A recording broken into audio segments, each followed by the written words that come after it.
गावी म्हणजे माझगावमध्ये साधारण 4 ते 5 वर्षापूर्वी घडलेली एक सत्यकथा आहे. मित्रांनो, तुम्हाला माहीत असेलच की उन्हाळ्यात गावी 12 तास लोडशेडिंग असते. मग शेतांना पाणी पाजण्याचे काम लाईट असेल तेव्हा म्हणजे कधी अमावस्या असो व पौर्णिमा रात्री अपरात्री करावे लागते.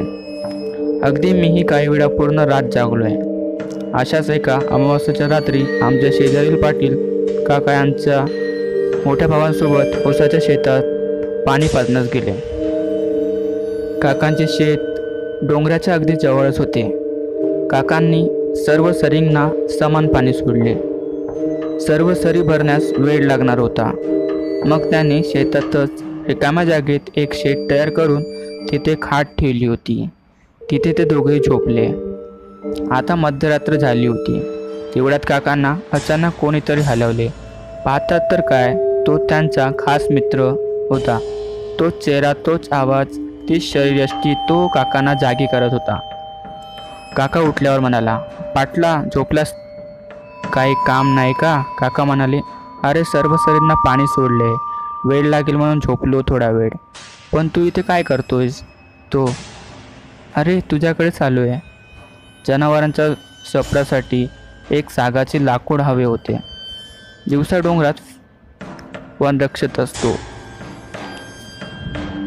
चल आता घेऊन येऊया. तुलाही आता तसे काही काम नाही आता. तो काकांचा खास मित्र. मग काकाही म्हणाले, चल ठीक आहे, जाऊया.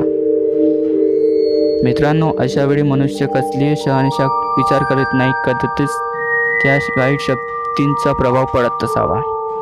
काकांनी बॅटरी टॉवेल घेतला. दोघेही निघाले. गप्पा मारत ते कधी डोंगरात पोचले काकाने समजले नाही. काका त्याला बोलले, बरं चल, तोड आता तुला हवे ते लाकूड. तो म्हणाला, जरा पुढे चल, पुढे चांगली मोठी लाकडे आहेत. असे करत करत तो काकांना खूप पुढे घेऊन गेला.